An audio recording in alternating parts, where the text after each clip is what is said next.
Hey, everybody, welcome to another episode of Culture Eats Everything, where we talk about how culture doesn't just eat strategy for breakfast, it eats everything. It's the most important thing to be focused on, and it takes constant work day after day. There's not just a book to read or a training to go through or a habit to build.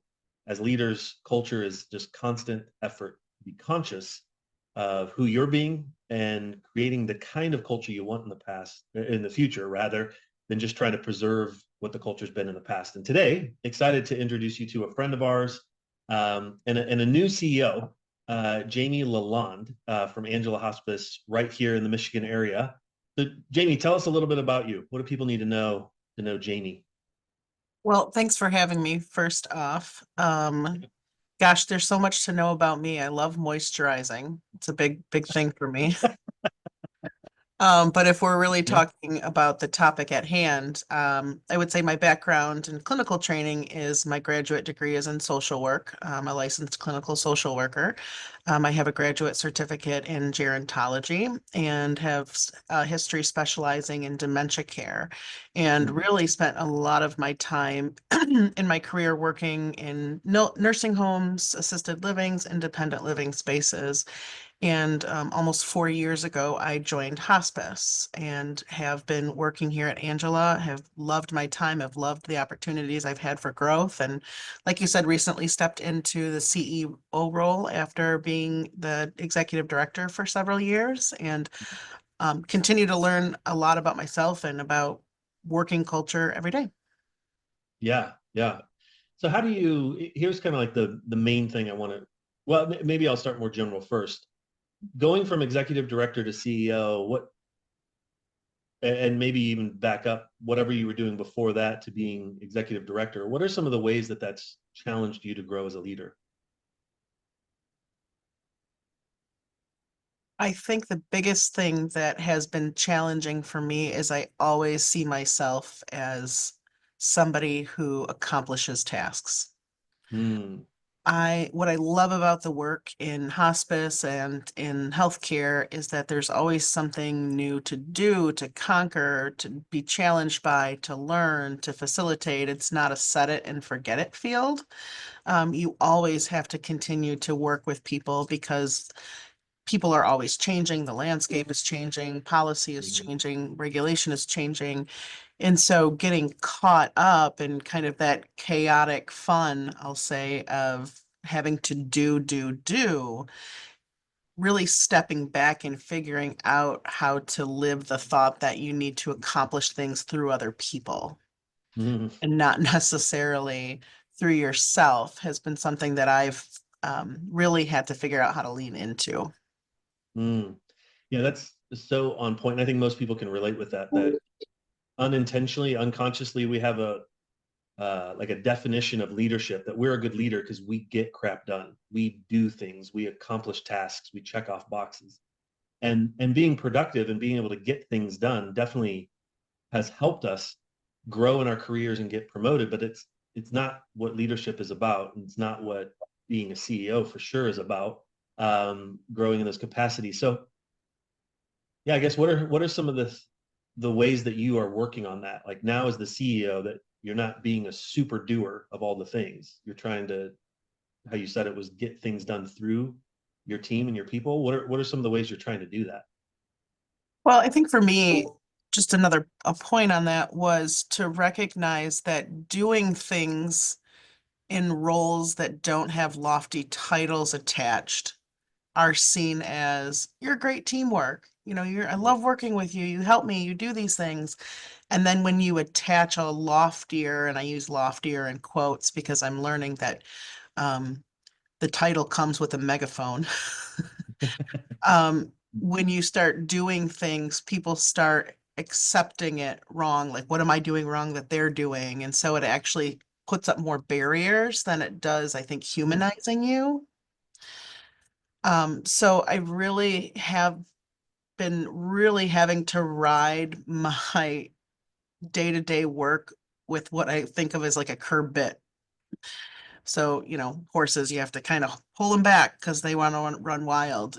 It's Uh, really figuring out how to pause and not react and just let things bubble up, which is very hard for me to do because I love to jump in. That's part of, just who I am. I love to work alongside people. I love to help. I love to do, but Mhm. I just have to reframe what doing looks like.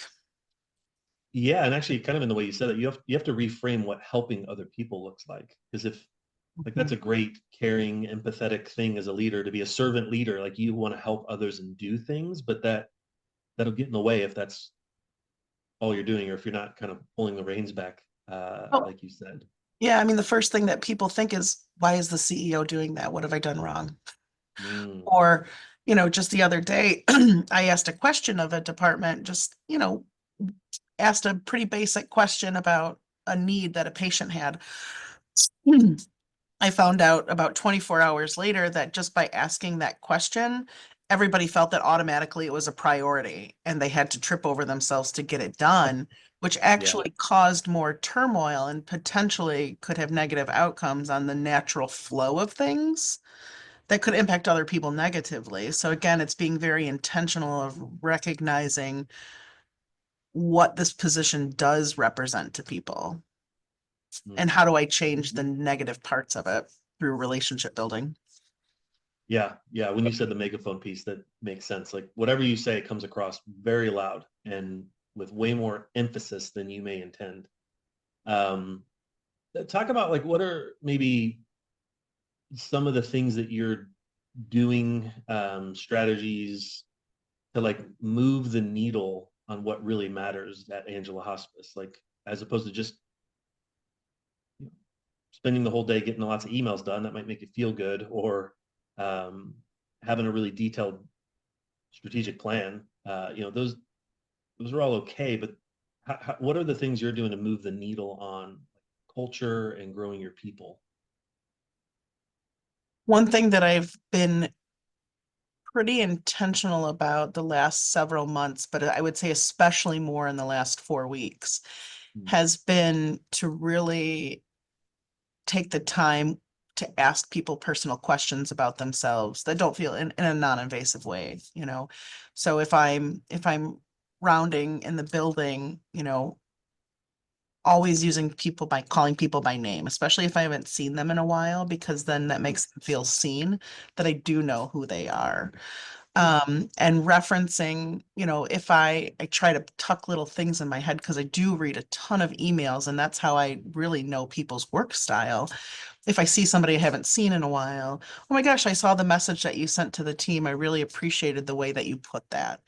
So mm, really just trying to see people for the work they're doing and make them the center focus so that they feel mm. good about what they're doing.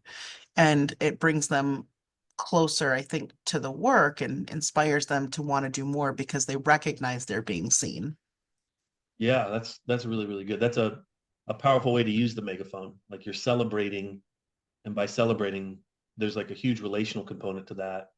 It helps people like trust your intent as a leader and decisions that are being made to feel seen, like you're saying. But it also celebrates what you value. Like you're encouraging more of what you want to see more of. Hmm. Yes, very much so. Again, I don't ever mind sharing about myself, and I have somewhat of a comical nature.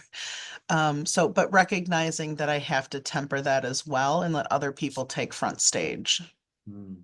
Yeah, yeah. What are some things you're doing to for yourself personally, like in this season? It's yeah, you're a new CEO, but like in this season of your leadership, what are some of the things you're doing to foster your own growth as a leader, as a person? So this is going to sound really cliche, but I'm really trying to make sure that I have a good balance of things that I like to do and things that I Okay. have to do. Mm, Because I think it's important for the team to feel like they have permission to do the same thing. And so I do like to talk about things that I do after work that I find interest in and that I make time for. And in turn, asking other people, what do you do for yourself? So that is something that's more simple. That's People will great. tell you that I talk about going to Orange Theory all the time. I love Orange Theory. It's where I can process a lot of my daytime. They don't really allow phones in there, so it's great for me to just have time by myself. When it comes to leadership growth, though, specific things that I do for myself, I really have been trying to process a lot of interactions that I have with people and connect the dots to changes we may have to make. So that I have a good understanding of how I think other people are going to react to changes we might have to make. And that looks like asking a lot of questions. Yeah. And what does that do? Asking lots of questions. Part of the fabric of being me is I like to solve and I like to do. So when I hear things that we need to do to change, I want to volunteer a solution. And I realize that my intention is to be helpful and to come up with an idea that's going to push the needle, that's going to move us forward, but recognizing that that doesn't allow a lot of other people's space to do the same because they might not want to speak up if I've already kind of stated my opinion or my thought. So Yeah. opening the floor up to other people first and then finding nuggets where maybe my plan fits into it and using their words to agree with them Hmm. in ways that I know we need to go. Yeah. Yeah. That can be really empowering. And it's back to that pause you mentioned earlier. Like if you can slow down and be curious, ask questions, or just be silent and not jump into giving solutions, answers, or even just your own opinion, because again, the megaphone, it's going to shut others down unintentionally. It's not your intent. Uh, and it might not be how people feel, but it'll be the affect of it. It's like, well, Jamie already said, so I guess I'll just be quiet, or that's just what we're going to do now. So asking the question, and the other thing that's interesting about it is the way that you can build an unintentional dependency upon you, um, to be the bottleneck, the answer giver, the all-knowing guru, which is not going to grow your people. More importantly, it's going to, I mean, just as importantly as growing your people, it's going to slow down the organization if everything has to run through you to solve. Mhm. And that applies to someone leading a department, or any size team. It can't all be through you. So being more curious, that's a powerful habit. Yeah, I've been using the language more when people are starting to say, "Hey, I wanted to tell you what I think I should do." And I've been trying to respond in, "That's a great idea. I want you to know I trust you." Hmm. Or why don't you decide? I trust your decision. And I think that those small responses are going to start to build confidence Yeah, while still absolutely. keeping me involved. Because Right, right. I Yeah. don't think that's ever going to change in not wanting to have my fingers in all the pies. It's just, Hmm. again, I have to reframe what it looks like. Hmm. Yeah, really, really work at that, bridling and reining yourself in, or regulating yourself so that you're all the strengths you have that have gotten you to where you are in your leadership journey don't get in the way of the other areas that you can grow, and growing other people and growing the effectiveness of the organization. um, which kind of speaks to, there's this idea in the medical world about having doctors perform at the top of their license and not doing tasks that are, not the best use of their skill set and education, so that there's clarity and there's efficiency. And that's a really helpful concept for leaders, um, organizationally, to think like, I used to always be the one doing all the things. And in this role today, how do I operate at the top of my license and do things that only I can do, or only I should do? Or like, another way I think of thinking of it is steward the salary and the time that this organization's invested in me. Um, the best use of my time isn't, you know, picking the T-shirt for the all staff event next year, or whatever silly examples come up.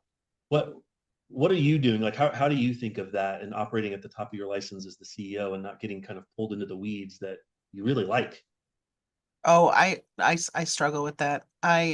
Always, I never aspired to be a CEO or a Mm, director even. mm-hmm, When I first started my career, my license supervisor said, "What do you think you want to do with your career?" I'm like, I'll do this for the rest of my life. She's like, do you ever see yourself in leadership or management? No. Do you ever see Mm. yourself owning a house? I was a lifelong renter. No. Kids? Mm. No. Now I live in a house that I own with a white picket fence and I have two kids and I'm a CEO. So I'm, the polished version, I guess, of my youth. But so I always, when I saw leadership, I always saw that I wanted to be liked. I wanted to be one of the team. Again, kind of my defense mechanism to a lot is sarcasm and humor. And so I always, as I started to move up in my career, I realized that I just really wanted to normalize and humanize myself in those positions. But I have come to realize over the last 6 years or so that you can't fight human nature, and sometimes you can't fight the hierarchical thing that these positions represent. So how do I take that knowledge that Jamie is not going to change what the CEO represents to people? How do I use that more to my advantage to help more people? And so I really have had to learn how to lean into the position while still figuring out how to maintain like who I am as a person. So Mm. what that looks like in practice is instead of, you know, like you said, trying to pick the t-shirt, which is funny because I actually did pick the color last year in a No, group. I didn't know that. And that's just a real example from lots of CEOs that are still involved in the weeds of things that you're like, that's not really the top of your license. Yeah. But for instance, we've had several kind of campaigns that we've started here and that I've been a part of the initial group to kind of say, here's the goal of this little work group that we're doing. And then you come up with the A, B, and C of how you're going to carry out the goal of why you're meeting in the first place, creating a summary of that meeting and then walking away from it because everybody knows what they're supposed to do. And then I can follow up and say, can I get an update on how this is going? But learning to summarize, set it up, and let everyone else knock it down is how I'm starting to think about it. And I think that that is more powerful than being liked because people are then going to see, wow, she is in my corner. She is in my team because she's letting me do this. Yeah, it's really empowering. Yeah. Yeah. So but I will say it's hard because I love to do. Hmm. Well, it's almost like fighting gravity. You'll always unconsciously go back to that comfort zone. So it's not like now that I'm the CEO, I learned this one lesson and I don't do those things anymore. No, there's just this, how do I stay aware? How do I stay open to coaching? How do I create like a supportive accountability around me where my team can point out where I might be getting in my own way? Um, Well, it's so funny because I'm a clinical social worker by license. And it's been a long time since I've worked in a social work role, but I'm starting to figure out that, I never wanted to be in private practice, but in a way I'm kind of in a private practice now because all of my leaders, when I do sessions with them, I find myself using my social work degree to ask questions and lead them to the answers. So yeah, it's interesting. It's just an interesting dynamic. And that's for yeah. me personally, because not every CEO is a licensed social worker. No, but they can learn to leverage the habit of curiosity that you were talking about earlier. If I can Mhm. just stick to asking more open-ended questions and being more curious, it becomes so empowering and helps people really, one, learn that they do know more than they might think, or they don't have to just default to me to ask or give them the direction.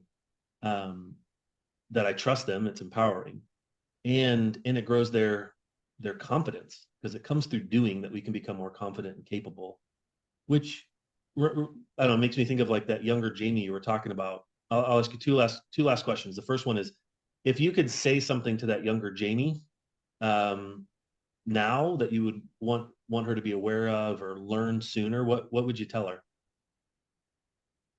I would say don't do anything different. Hmm. Make your mistakes, learn your lessons, Hmm. keep So make moisturized. mistakes, keep, but keep you. But that's actually two really good things though. Like, hey, lean into the mistakes and just keep showing up and doing the work, because you'll learn through the mistakes, and you'll learn where you're strong. You'll learn that actually you do want to be a CEO, not for like the title's sake, but the leader within you, and that capacity that you have for influence and that desire to make an impact. Like let it flourish, let it keep growing. Yeah, I really like that this was not what I set out to do. It's who I became and who I'm becoming. Mm, mm, that's And awesome. if I told myself to change anything, I don't know if I'd be in the same place. Right. And I like where I am. Yeah. No, I think that's a really good message for a lot of younger leaders going, maybe you do aspire to be a CEO or you don't. It doesn't really matter. Just what's the impact you want to make? And what's it look like to just keep being consistent going to work at that? And the journey will kind of unfold in many surprising and unique, cool ways, and just learn the lessons, like you said. What are the lessons you need to be learning? Here's the last question for you. What's a book you would recommend to everybody to read that's been impactful or helpful in your journey? So I have recently started this book, and I don't know how it's going to completely unfold, but it's called The Courage to be Disliked, the Mm, Japanese phenomenon that shows you how to change your life and achieve real happiness. mm, And I hesitate to say the author's name because I don't want to say it wrong, but Ichiro Kishimi and Fumitaki Koga. okay. And say the name again. It's The Courage to be Disliked. Courage to be Disliked. Wow. And what's that giving you, or what's that doing for you? What's it challenging you with? Um, well, I'm not into it as much to be able to share that with you. It's been on my reading list for a while, and I just got to it. But what the summary said to me and why I selected this book was because I think one of my personal hangups is sometimes I hesitate to tell people what needs to be said Mm, because I don't want to be disliked. mhm. And it's more about reframing how do you put yourself on the line and your own personal feelings for the growth of another human. Yeah, that's great. Yeah, very good. No, I think that's a very on topic in that growth and leaving like the super doer and becoming a higher capacity or executive leader. Like it's going to require some uncomfortable things. For you, that's risking rejection or being disliked and not accepted. For others, it might be being less direct, or for people who have a really high need for accuracy and perfection, it's so hard to let go of control and trusting people to do it because they want it done their way. So we all have areas we're stretched in as we grow as leaders. And so that the courage to be disliked, I like that. Well, thank you, Jamie, for your time, and thanks for those that are listening out there. As we just want to have real conversations with leaders like Jamie. She's just a real person. That the CEO role is not some um, I don't know, otherworldly position for only unique um, certain types of leaders. It's for people who are real, just like all of us, and are just committed to being a better human and making an impact that they want. And so, You thanks for your time. wedding at Orange Theory, you'll stand next to me and you won't even know who I am. I They're love just it. Well, thank you us. for your time. Thank you for your time, and You're thanks to welcome. all those for listening. We'll see you on the next episode.